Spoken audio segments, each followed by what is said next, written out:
Are you recording? Alaska moose hunting. The work starts. Going to get a closer look at this dude.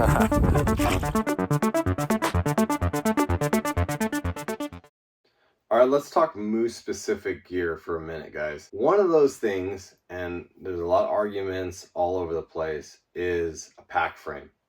And yes, I do think that Kafaru and Mystery Ranch and Kuiu make awesome packs. They make excellent packs. They make great multi-day trip backpacks for backpack hunting.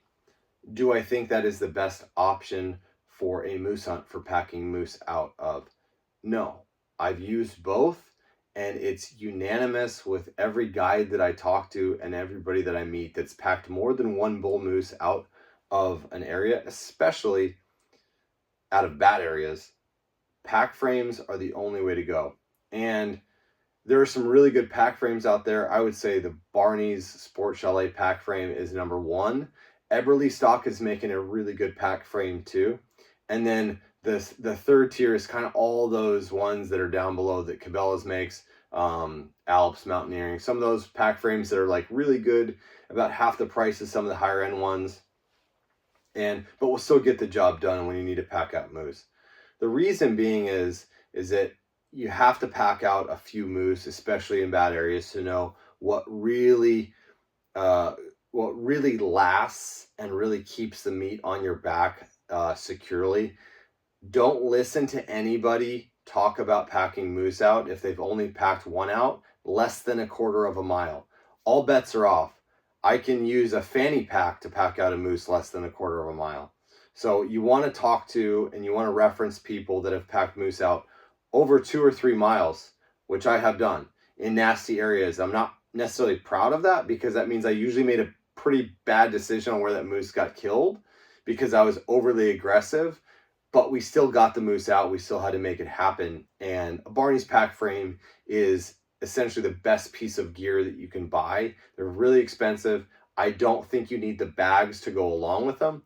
Typically how we hunt is you kill a moose, you gut it, you quarter it, you hang it up, you put a tarp over it, make sure it is completely covered, not going to get wet, and then you come back the next day with pack frames and small essential equipment. So it's not like you have to hunt every single day with a pack frame, but you need to have one in camp. Because I'll remind you that getting that meat and meat care and getting the meat to a place where it can get picked up and taken out of the field is your number one priority. If you have a bag that goes down on you, if you have a Mystery Ranch that rips in half, there's not an excuse. The state trooper is not going to say, oh, we'll give you a pass this time because 850 pounds of moose meat was rotting in the tundra because your pack broke. That's not an option. So you have to have something that can last and withstand 150 pounds and 8 to 9 trips of 100-pound loads. One of the reasons why pack frames are so valuable is because you could literally, and I do this almost every time with moose, is you put the quarter on the pack frame while it's laying on the ground, and you can stand on the pack frame with paracord and get it as tight as possible, and that meat moves as one piece on your back. It's very, very stable. Part of the difficulty with packing out meat is shifting and movement, because every time meat moves and articulates, it's actually engaging your core muscles and your back and your hips, and it's overloading those. If you can keep that meat just isolated in one monolithic structure on your back, it will save your muscles completely. It'll keep you going, and that does mean a lot because it's not a one-trip deal. We can do anything one time, but with moose, you're going to have to do it 4 or 5 times. So you really need to work on conserving energy and your muscle fatigue and all that kind of stuff. And pack frames, in my opinion, are invaluable.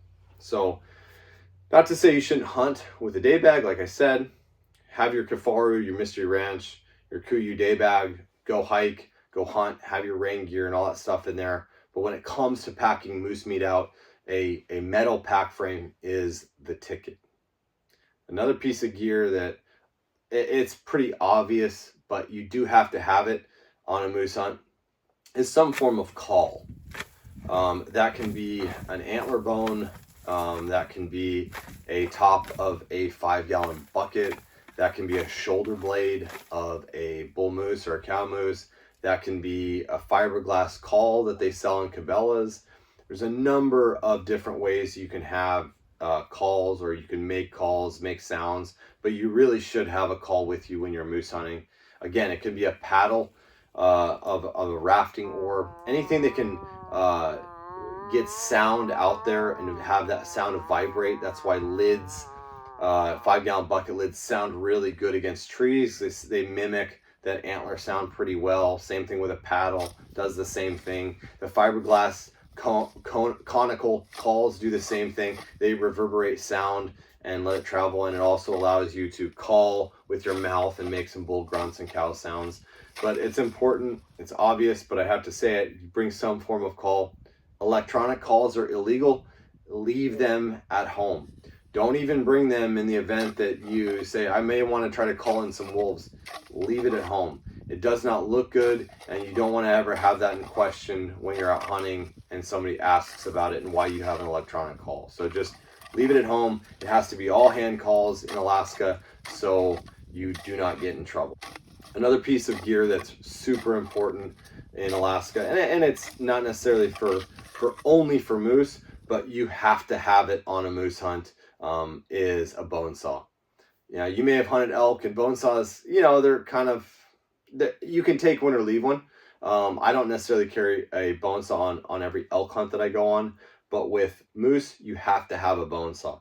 You have to cut through the ribs because, as I mentioned before, rib meat most likely has to stay on the bone. So that means you have to take the entire rib cage out in one piece with all the meat on the bone, and you really should have a saw for that.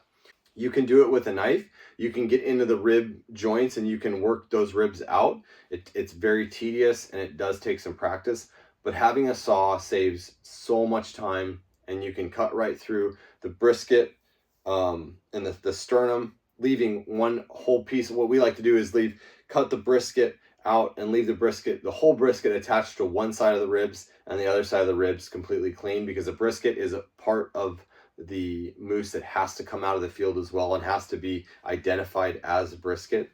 The saw really helps with skull capping a moose's head, because their skulls are so big that they have, like, I don't know, 30 pounds of bone and meat and spinal cord stuff that you can cut out and not have to carry. And it's a lot easier to deal with as far as tying antlers on to packs without the skull on there as well. So having a bone saw to take the ribs out, to cut down trees, to make pine boughs, or to make hanging poles is another big deal with having some kind of bone saw with you, or a small hatchet. I've used a small hatchet for the same things, but hatchets tend to make a mess out of ribs and break off jagged pieces that can stab you, put holes in your backpack, and holes in game bags, which you don't want. The saw pretty much guarantees you're gonna have a smooth, even cut and hopefully avoid a lot of sharp edges.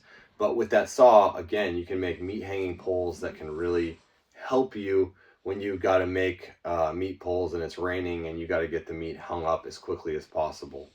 One thing that we use almost exclusively as well on a moose hunt, a piece of gear that we live in, is Simms waders and wading boots. The wading boots that look more like hiking boots is what we do. The Simms waders and boots setup is invaluable as well. It's what we live in. We wake up, we put them on, we go moose hunting. It's not that we're wading in water the entire time. It's not that we're like out in the swamps hunting.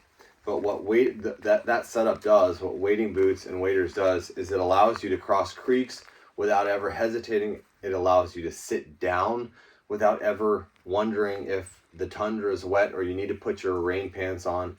It allows you to just stay in the same setup and comfortably almost 24/7. You take it off to sleep, obviously, but it's a really, really good setup. And people think, well, don't you get hot in there? You really don't, because when you're moose hunting, you're not going to be hiking all over quite as much.